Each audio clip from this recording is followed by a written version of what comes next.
By some estimates, 30% of the electricity used in the United States alone is just for lighting. And for retailers, that number climbs to 45%. But this next story shows those numbers could drop dramatically simply by letting the sun come in. Duncan Earl looks like he's recreating a scene from Star Wars, but he's really demonstrating an elegant new lighting system. It could save millions in energy costs. It could improve worker productivity. It's called hybrid solar lighting, and some buildings are already seeing the light. We're here on the rooftop of the American Museum of Science and Energy in Oak Ridge, Tennessee, where we are installing a solar collector that's part of Sunlight Direct's HSL 3000 system. This system consists of a 48-inch diameter primary mirror that concentrates the light towards the secondary mirror. This secondary mirror strips off UV and infrared wavelengths. Taking out the infrared and UV light reduces heat in the fiber optics, and why not? We can't see that light anyway. The visible light is focused towards the fiber optic receiver. The fiber optic receiver contains optical fibers that then pass into the building interior for building lighting. Just like electrical wires sent to lighting fixtures, the fibers are easily installed and replaced. Unlike fluorescent lights that require energy, the hybrid solar system only needs one 9-volt battery to power the solar tracking system for a week.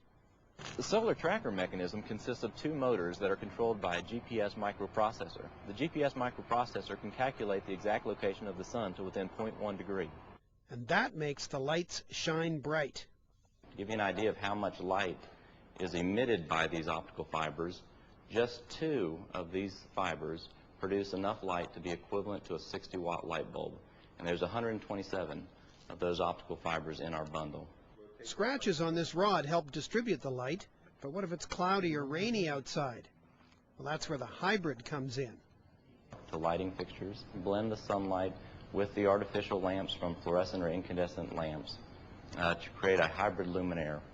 Photosensor in the room monitors the intensity and makes sure the artificial lamps are ramped up or decreased proportionally to keep a constant room illumination. This is a room lit entirely by fluorescence. Notice the signature orange tint. Not very natural. Now switch the lighting to 80% solar and 20% fluorescent. It's easy to notice the difference. For most retailers, for example, hybrid solar lighting can reduce their energy bill by 60%. Duncan envisions retail stores as being the first adopters of the technology because of the health benefits of natural lighting. Studies have shown that 20% of workers suffer symptoms of depression from seasonal affective disorder, SAD.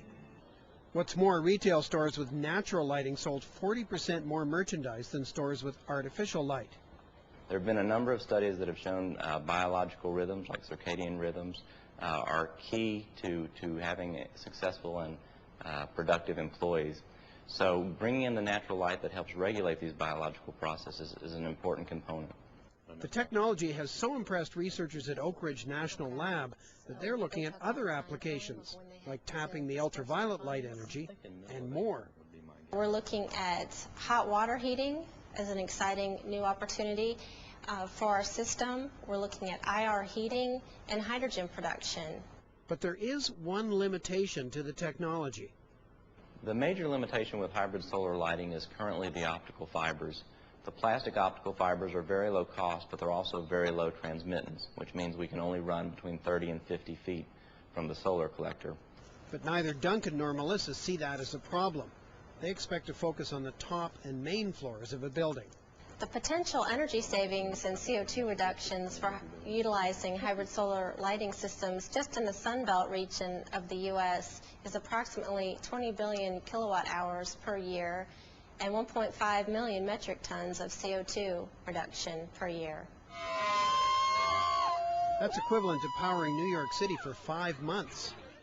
So when could you buy a system for yourself? Well, it's not as far away as you might think.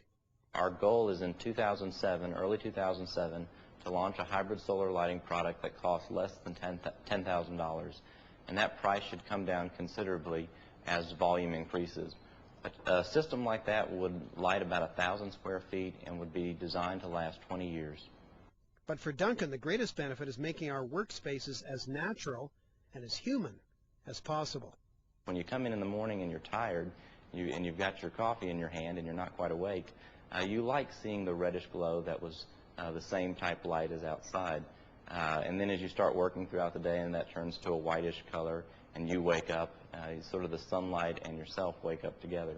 And then at the end of the day when there's a reddish glow, you know it's time to go home.